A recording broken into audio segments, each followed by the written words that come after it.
Kamal sir இன்னைக்கு big pass வீட்டுக்குள்ள வந்தோன்னே ஒவ்வொரு போட்டியாளர்கிட்டையும் கேட்குற ஒரு விஷயம் என்னன்னா, உங்க வீட்ல இருந்து வந்தவங்கலாம் உங்களுக்கு நெறைய அட்வைஸ் பண்ணியிருப்பாங்க. நான் அட்வைஸ் பண்ணத விட உங்க வீட்ல இருக்கவங்க ரொம்ப ஷார்ட்டா, சுருக்கமா நெறைய விஷயங்கள சொல்லியிருக்காங்க. அதெல்லாம் பார்க்கும்போது நான் சொன்னப்பலாம் திருந்தாதவங்க, இதுக்கப்புறம் திருந்திட்டீங்க அப்படிங்கும்போது என்ன நெனைக்கிறீங்க? அப்படிங்கிற மாரி கேள்வி கேட்குறாரு. கேட்கும்போது மாயா சொல்றாங்க, "நான் அவங்க கூட சேர்ந்து போயிடலான்னு நெனைச்சேன் சார். அப்படிங்கிற மாரி தோணுது." அப்படிங்கிற மாரி பேசியிருந்தாங்க. ரவி சரவண விக்ரமனும் அதே தான் சொன்னாப்புல. "சார் நான் எங்க தங்கச்சி வந்து பேசினபோது பார்த்தீங்கன்னா, நான் கேம தப்பா விளையாண்டுருக்கேன் அப்படிங்கிறது மட்டும் புரியுது. இனிமே நல்லா விளையாடலான்னு நினைக்கும்போது நான் நாமினேஷன்ல இருக்கிறேன். ஒருவேளை நான் வெளிய போயிடுவேன் அப்படிங்கிற மாரி எண்ணம் இருக்கு." அப்படிங்கிற மாரி சொல்லியிருக்காரு. விசித்ரா பேசும்போது பார்த்தீங்கன்னா, "எங்க வீட்லருந்து வந்தவங்க எல்லாமே கொஞ்சம் பாசிட்டிவான ஒரு எண்ணத்த குடுத்துருக்காங்க சார். நான் வந்து எப்படியும் டைட்டில் வின்னர் ஆகலைனாலும் ரன்னர் ஆகுறதுக்கு வாய்ப்பு இருக்கு. 2ண்ட் பிளேஸ்ல நான் வருவேன்." அப்படிங்கிற மாரி சொல்லியிருக்காங்க சார். அப்படிங்கிற மாரி சொன்னோனே, பயங்கரமான கிளாப்ஸ். உடனே கமல் சார் வந்து விசித்ராவ வந்து சேவ் பண்ணிட்டாரு.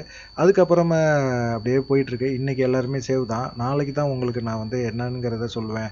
அப்படிங்கிற மாரி கமல்ஹாசன் ஒரு ட்விஸ்ட்ட வச்சுட்டு போயிட்டாரு. நாளைக்கு அப்படிங்கும்போது சரவணன் விக்ரமன் வெளியேறதுக்கு வாய்ப்பு இருக்கு. நீங்க யாரு வெளியேறுவா அப்படின்னு நினைக்கிறீங்க?